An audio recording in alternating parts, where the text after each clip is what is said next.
ഹിന്ദു ഐക്യവേദി സംസ്ഥാന അധ്യക്ഷൻ Shri R V Babu നമുക്കൊപ്പം ചേരുന്നു. സ്വാഗതം ശ്രീ ആർ വി ബാബു. ഇപ്പോൾ വന്നിരിക്കുന്ന വിവാദം അങ്ങ് ശ്രദ്ധിച്ചു കാണുമല്ലോ. മോഹൻലാൽ ശബരിമല ദർശന വേളയിൽ മമ്മൂട്ടിയുടെ പേരിൽ അവിടെ വഴിപാട് നടത്തുന്നു. ഈ വഴിപാട് നടത്തിയത് ഇപ്പോൾ ചിലർക്ക് സുഖിക്കുന്നില്ല. അത് മുസ്ലിം മതവിശ്വാസത്തിനെതിരാണ്. മമ്മൂട്ടി ആവശ്യപ്പെട്ടിട്ടാണ് ഇത്തരത്തിലൊരു വഴിപാട് നടത്തിയതെങ്കിൽ അത് അംഗീകരിക്കാനാവില്ല എന്ന് സമസ്തയുടെ നേതാവ് കൂടത്തായി പറയുന്നു. അതേപോലെ തന്നെ ഒ അബ്ദുള്ളയെ പോലുള്ള തീവ്ര നിലപാടുള്ളവരും ഇക്കാര്യം പരസ്യമായി പറയുകയാണ്. ഇത് മതേതരത്വം നിലനിൽക്കുന്ന കേരളമാണ്, മതസൗഹാർദ്ദം ഏറെയുള്ള പ്രദേശമാണ് എന്നൊക്കെ കൊട്ടിഘോഷിക്കുന്നവർ തന്നെയാണ് ഇത്തരത്തിലുള്ള തീവ്ര നിലപാടുകൾ ഇവിടെ എടുക്കുന്നത്. മമ്മൂട്ടിയും മോഹൻലാലും തമ്മിലുള്ള സൗഹൃദം ഏവർക്കും അറിവുള്ളതാണ്. അങ്ങനെ തൻ്റെ ഒരു സുഹൃത്തിനു വേണ്ടി ഒരു ആരാധനാ കേന്ദ്രത്തിൽ, അത് മുസ്ലിം പള്ളിയാവട്ടെ, ദേവാലയമാവട്ടെ, ക്ഷേത്രമാവട്ടെ, അവിടെ പോയി പ്രാർത്ഥിക്കുന്നവർ ഒരു വഴിപാട് നടത്തുന്നത് ഇത്ര വലിയ അപരാധമാണോ? എങ്ങനെ കാണുന്നു ഈ സംഭവത്തെ ശ്രീ ആർ വി ബാബു? മുസ്ലിം സമുദായം 30% കവിയുമ്പോൾ സംഭവിക്കുന്ന ഒരു പ്രവണതയുടെ ലക്ഷണമായിട്ടാണ് ഞാനിതിനെ കാണുന്നത്. ഈ മുസ്ലിം സമുദായം ലോകത്ത് എവിടെയൊക്കെ ഒരു 30%-ലേറെ കവിഞ്ഞ ഒരു ജനസംഖ്യയായിട്ടുണ്ടോ അവിടെയൊക്കെ ഇസ്ലാമിന്റെ തനത് സ്വഭാവത്തോടു കൂടിയിട്ടുള്ള നിബന്ധനകൾ, ഫത്വകൾ, അതേപോലുള്ള ചില നിയന്ത്രണങ്ങൾ അതാത് സമുദായത്തിൽ കൊണ്ടുവരികയും അവരുടെ വിശ്വാസം ആ സമൂഹത്തിൽ അടിച്ചേൽപ്പിക്കാൻ ശ്രമിക്കുകയും ചെയ്യുന്നത് ലോകത്ത് ഏത് രാജ്യത്തെയും ഉദാഹരണങ്ങളിലൂടെ നമുക്ക് കാണാൻ സാധിക്കും. അപ്പൊ ഏകദേശം ഒരു 30% താഴെ നിൽക്കുന്നിടത്തോളം കാലം അവര് ആ സമൂഹത്തിലെ ആളുകളുമായിട്ടൊക്കെ ഇടപഴകി ജീവിക്കാനായിട്ടൊക്കെ ശ്രമിക്കും. അവരുടേതായിട്ടുള്ള ഒരു സമ്മർദ്ദ ശക്തി പ്രയോഗിക്കുന്ന സമയമാകുമ്പോൾ ആ സമ്മർദ്ദ ശക്തി അവരുടെ യഥാർത്ഥ മതത്തിന്റെ സ്വഭാവത്തിൽ പ്രകടിപ്പിക്കാൻ തുടങ്ങുന്നു എന്നുള്ളതാണ് ഇതിൽ നിന്ന് നമ്മൾ മനസ്സിലാക്കേണ്ടത്. ലോകത്തെല്ലായിടത്തും ഇത് തന്നെയാണ് സ്ഥിതി. ഇവിടെ ഒരു ബഹുസ്വര സമൂഹമാണ് നമ്മുടേത്. എല്ലാ മതവിഭാഗങ്ങളും ഇടകലർന്ന് ജീവിക്കും. അപ്പോൾ എല്ലാ മതവിഭാഗങ്ങളുടെയും വിശ്വാസങ്ങളും ആചാരങ്ങളുമായിട്ടൊക്കെ ഇന്ററാക്ട് ചെയ്യുകയും അതിനോട് ഒത്തുപോവുകയും സഹകരിക്കുകയും ഒക്കെ ചെയ്തുകൊണ്ടാണ് നമ്മൾ പോകുന്നത്. പക്ഷേ ഇസ്ലാമിന്റെ തനത് എന്താണോ ഇസ്ലാം എന്നുള്ളത് ആണ് യഥാർത്ഥത്തിൽ നാസർ ഫൈസി, കൂടത്തായിയും ഒ അബ്ദുള്ളയും ഒക്കെ നമ്മളോട് പറയുന്നത്. യഥാർത്ഥത്തിൽ അവർ പറഞ്ഞതാണ് ഇസ്ലാം, അവർ പറയുന്നതാണ് യഥാർത്ഥ ഇസ്ലാം മതത്തിന്റെ സ്വഭാവം. അപ്പോ ഇസ്ലാം മതത്തിന്റെ സ്വഭാവം ഈ ഒരു ഞാൻ നേരത്തെ പറഞ്ഞ മതി അത് എടുക്കാൻ തുടങ്ങുന്നത് ഒരു 30% ജനസംഖ്യയിൽ കൂടുതലാകുമ്പോഴാണ് എന്നുള്ളതാണ് ലോകത്തിന്റെ ഉദാഹരണങ്ങൾ വെച്ച് ഞാൻ പറയുന്നത്. ഇവിടെ വളരെ ഗൗരവമായിട്ട് നമ്മുടെ നാട്ടിലെ മതേതരക്കാരെന്ന് പറയുന്നവര്, പുരോഗമനക്കാരെന്ന് പറയുന്നവര് ഇസ്ലാമിന്റെ സ്വഭാവം എന്താണ് എന്ന് അവരാണ് ഈ കാര്യത്തിൽ വ്യക്തമാക്കേണ്ടത്. അവർക്ക് എന്താണ് ഈ വിഷയത്തിൽ പറയാനുള്ളത്? എന്തുകൊണ്ടാണ് നമ്മുടെ കേരളത്തിലെ ഇടതുപക്ഷ നേതാക്കന്മാര്, സാംസ്കാരിക നായകര്, സാമൂഹ്യ പ്രവർത്തകര് അവരൊക്കെ ഈ കാര്യത്തിൽ നിശബ്ദരാണല്ലോ? അവർക്കൊന്നും ഈ കാര്യത്തിൽ പറയാനില്ലല്ലോ. സ്വന്തം സുഹൃത്തായിട്ടുള്ള മമ്മൂട്ടിക്ക് വേണ്ടി, മമ്മൂട്ടിക്ക് അങ്ങനെ ഒരു വിശ്വാസം ഉണ്ടെങ്കിൽ പോലും നീ നിന്റെ ദൈവത്തോടൊന്ന് പ്രാർത്ഥിക്കുക എനിക്ക് വേണ്ടി എന്ന് പറഞ്ഞാൽ അതിലെന്താ തെറ്റ്? അവിടെ എവിടെയാണ് നമ്മുടെ സമൂഹത്തിൽ എന്ത് കുഴപ്പമാണ് ഉണ്ടാവുക?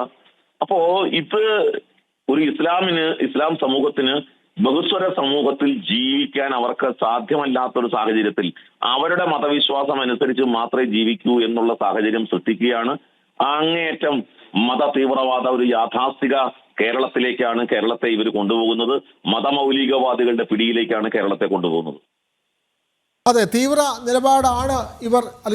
നിലപാടാണ് ഇവർ മുമ്പിലേക്ക് കൊണ്ടുപോകുന്നത്. അപ്പോൾ ഇത്തരത്തിൽ മറ്റൊരു മതവിഭാഗത്തിൽപ്പെട്ട ഒരാളുടെ പേരിൽ ഒരു വഴിപാട് നടത്തുന്നത് എതിരാണ് എന്നുള്ള തരത്തിൽ പരസ്യ പ്രസ്താവനകൾ നടത്തുന്നത് അത് തെറ്റായ സന്ദേശമല്ലേ സമൂഹത്തിൽ ഉണർത്തിക്കൊണ്ട് വരുന്നത്? ഇപ്പോൾ ഒരു ക്രൈസ്തവ ദേവാലയത്തിൽ ഒരു ഹിന്ദു വിശ്വാസിയുടെ പേരിൽ ഒരു വഴിപാട് നടത്തിയാൽ ആരും അങ്ങനെ പ്രതികരിക്കുമെന്ന് തോന്നുന്നില്ല.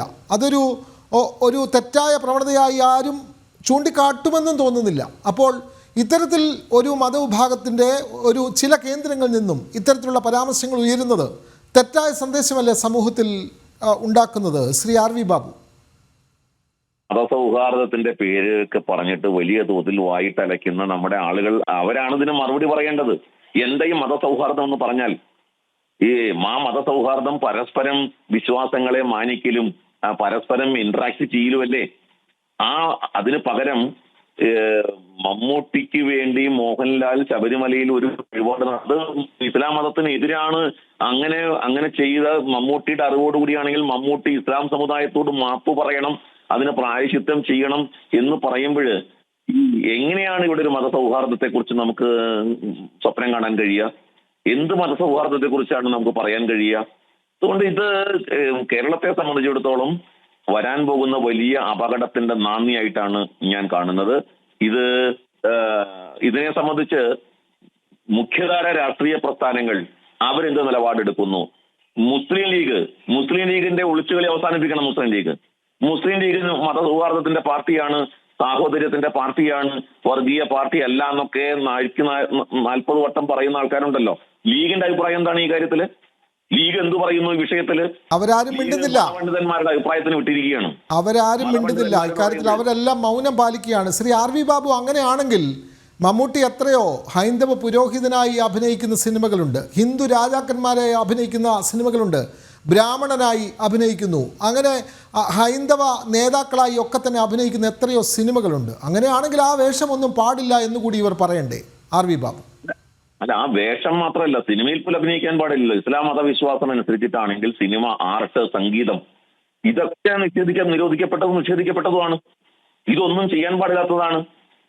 അതൊക്കെ ഇസ്ലാമിക വിരുദ്ധമല്ലേ? ആ ഇസ്ലാമിക വിരുദ്ധമായിട്ടുള്ള മമ്മൂട്ടി സിനിമയിൽ അഭിനയിക്കുന്നത് തന്നെ ഇസ്ലാമിക വിരുദ്ധമാണ്. അതുകൊണ്ട് മമ്മൂട്ടി പ്രായശ്ചിത്തം ചെയ്യണം, തൗബ ചെയ്യണം എന്ന് പറയുന്നില്ലല്ലോ ഇവര്. ഇപ്പൊ ഇവരുടേത് അന്ധമായ മതവിരോധമാണെന്നും ഇസ്ലാം അല്ലാത്തതൊക്കെ കാഫിറാണ്, ഷിർക്കാണ്, ഹറാമാണ് എന്ന് പറയുന്ന അന്ധമായ മതവിശ്വാസത്തിന്റെ തലത്തിലാണ് ഇവരൊക്കെ പ്രവർത്തിക്കുന്നത്. നമ്മുടെ നാട്ടിൽ എത്രയോ വർഷങ്ങളായിട്ട് നമ്മളൊക്കെ താമസിക്കുന്ന സ്ഥലത്ത് മുസ്ലിം വിഭാഗത്തിൽപ്പെട്ടവര് നമ്മുടെ നാട്ടിൽ അമ്പലത്തിൽ ഉത്സവം വരുമ്പോൾ അവര് നമ്മളുടെ അടുത്ത് വഴിപാട് നടത്താൻ കാശ് തരും. അമ്പലത്തിലേക്ക് ഭണ്ണാരത്തിലിടാൻ ഒന്നും മോനെ ഞങ്ങൾക്ക് കയറാൻ പാടില്ല, മോനൊന്ന് ആ ഭണ്ണാരത്തിലിടണം എന്ന് പറഞ്ഞ് അവര് കാശ് തരും. അതുകൊണ്ട് ഇസ്ലാം മതവിശ്വാസം ഇടിഞ്ഞു താഴെ വീണിട്ടുണ്ടോ? ഇസ്ലാം മതം തകർന്ന് തരിപ്പണമാവുമോ? അതുകൊണ്ട് അപ്പൊ ഇവര് ഇത്തരത്തിലുള്ള നേതാക്കന്മാര്, നേതൃത്വം, ഇത്തരം മത പുരോഹിതന്മാര് ഇവരാണ് ഈ സമൂഹത്തെ വിഷലിപ്തമാക്കുന്നത്. ഇത് ചൂണ്ടിക്കാണിക്കുമ്പോൾ നമ്മളെ വർഗീയവാദികളാണ്, നിങ്ങൾ സംഘികളാണ്, നിങ്ങളുടെ പ്രശ്നമാണ് പരിശോധിക്കേണ്ടതെന്നൊക്കെ പറയുന്നവര് കണ്ണടച്ചിരുട്ടാക്കുകയാണ്. യഥാർത്ഥത്തിൽ അവര് ഈ ഇസ്ലാമിക മത ഭീകരവാദത്തെയും മത തീവ്രവാദത്തെയും നേരെ കണ്ണടച്ചുകൊണ്ട് മറ്റുള്ളതിനെയൊക്കെ ഇല്ലാത്ത ഗൗരവം കൊടുത്ത് സംഘപരിവാർ വിരോധം അല്ലെങ്കിൽ അങ്ങനെയൊക്കെ പറഞ്ഞ് നമ്മുടെ സമൂഹത്തെ തെറ്റിദ്ധരിപ്പിക്കുകയാണ്. യഥാർത്ഥ പ്രശ്നത്തോട് ഇവർ കണ്ണടക്കുകയാണ്.